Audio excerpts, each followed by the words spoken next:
جی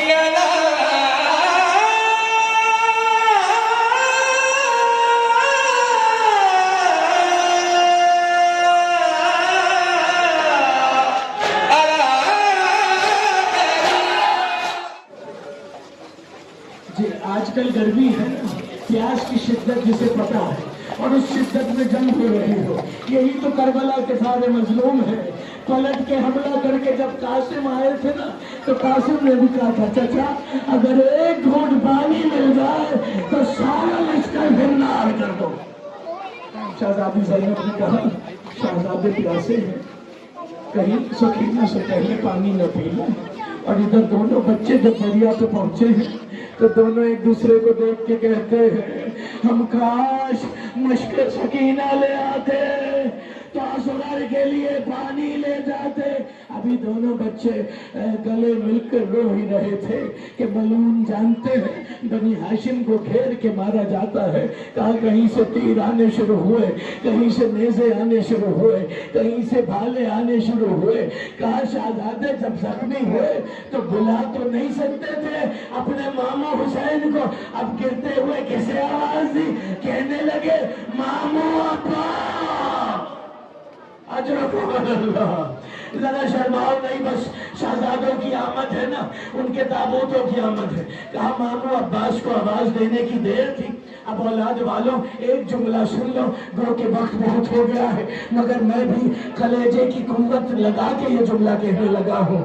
کہا جیسے ہی عباس بچوں کی آواز پہ دوڑنے لگے نا تو حسین نے عباس کے کاندھے پہ ہاتھ رکھا اور کہا عباس رک جا, تو نے پالا ہے, تو لاشیں نہیں اٹھائے گا. اجرکم اللہ. عباس اور حسین اور عباس زینب کے بیٹوں پر لاشیں لا رہے تھے, سامنے شادیانے بج رہے تھے. میر حدیث نے مولا ان کے درجات بلند فرمائے اور ان کے دشمنوں پر لعنت فرمائے. کہا میر حدیث نے زینب کی عجب کیفیت لکھی, فوج یزید شادیانے بجا رہی ہے, حسین اور عباس اولو محمد کا لاشا لا رہے تھے. میر حدیث کہتے ہیں زینب نے کہا باجے والوں کی صدا زیر قنات آتی ہے, باجے والوں کی صدا زیر قنات آتی ہے, کیسے لاشیں میرے بچوں کی بارات آتی ہے. کہا زینب کے خیمے میں لا کر بچوں کو لٹایا.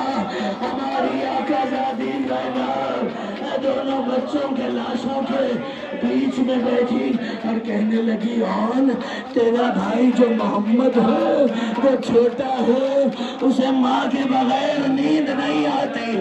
اللہ جانے میں کیسے پڑھ رہا ہوں اور آپ کیسے سن رہے ہیں. کہا محمد کو ماں کے بغیر نیند نہیں آتی, آن کوشش کرنا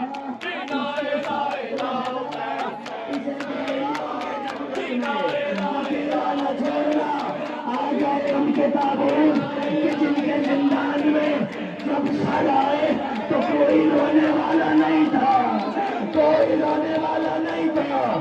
کسی نے پوچھا کیا ان کی ماں مر گئی ہے, کسی نے کہا ان کی ماں نہیں مری.